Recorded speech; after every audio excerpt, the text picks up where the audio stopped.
چا تپوس کړی چې بغیر د ټوپۍ نه مونځ څنګه دی؟ په دارالایمان کې د جمعې په ورځ اکثر خلک بغیر ټوپۍ نه مونځ کوي. بغیر ټوپۍ مونځ کې ثواب ډېر دی او که نه بغیر د ټوپۍ نه مونځ کول جایز دي. پکار دا وه چې مسلمانانو عمامه پټکې په سر ولې، او نن سبا مولیانو پټکې پرېښو نو عوام ورپسې ټوپۍ پرېښو. یو زمانه داسې ده، زما عمر دومره نه دی، تقریبا 4 کاله عمر مې دی، چې په ثابت کلی کې یو کس به بغیر ټوپۍ مونځ نه کول، او چې زمیندار به بخور کولو مونځ به کولو نو بیا به د کمیز د شاتلۍ لمن په سان راواړوله په سر باندې. سر پټول به دومره ضروري ګڼل چې ملا به ډوله بربنډه کړه. بعضې سړی چتي پسې باز پرېږدي، هلکه دا شا چې د بربنډه شوه ډونګه دې ښکاري، دې سره به څه کوې؟ دغه وخت کې بربنډ سر مونځ کوه چې د سره نی خو تا سره شته دی، نو دا غرور او تکبر هم دی. د جومات خلکو ته دا وایي چې زه دومره مغرور یم چې ما سره دا رومال شته دی، خو دا مې دا په غرض باندې راوغورځوي، ټوپۍ په غرض باندې صف کې وغورځوي چې ما دا وغورځولو زه دغسې ودرېږم. دا متکبره، او الله جل شانه ته متکبري او لوی خدای پاک نه خوښوي، عاجزي به دې کې ده. بل دا زه درته د قرآن پاک نه ثابتوم چې ټوپۍ په سرول دا مستحب او ښه امر دی. د الله رسول نه بربند سر مونځ نه دی ثابت. یو دا نبی کریم صلی الله علیه وسلم امامه په سر کړي، دا سر پټ ساتلی، سوا د حج نه د عمرې نه چې په هغې کې د سړي سر پټ.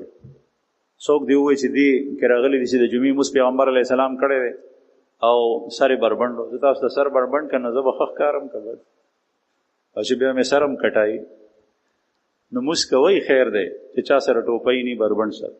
خو دې سر پټونکي ته سپک مه ګوره، دا ډېره خطرناکه خبره ده. دا ستا د امام په نږدې هم ټیک نه ده چې څوک دا جایز بولي، هغې ته ښه ګوره وایي دا سړی زما نه ښه دی.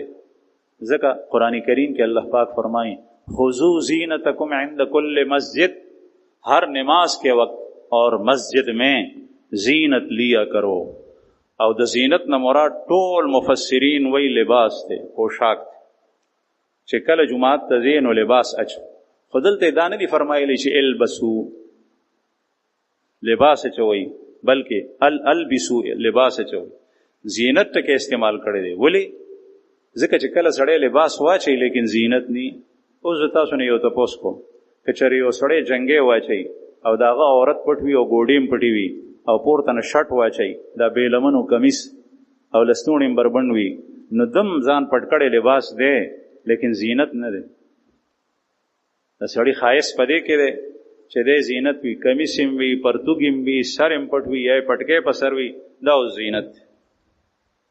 نو الله جل شانو ټکې د زینت استعمال کړی دی. خذوا زینتکم عند کل مسجد.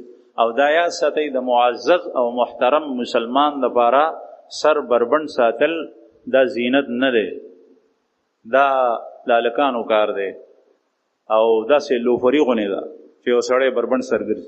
بل دا ده چې جسمانی لحاظ سره هم انتهایی نقصان ده شی دی.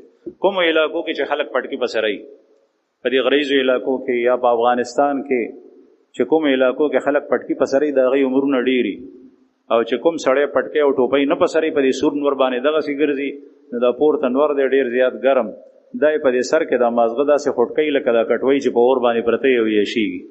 دې سره د سړي عمر کمیږي او د سړي مازغه هم زر خراب شي. 55 چې واوړي بیا ګډې وډې البتې وي. په ژمي کې هم سر پټول پکار دی، ځکه چې د سخت ساړه نه سر بچ کو. نو د سر د حفاظت او سر دارالعلوم دی، د انسان په بدن کې ټولو کې قیمتي ځای هغه سر دی. سر محفوظ ساته، د هغې حفاظت په همدغه کې دی چې هغه پټ وي.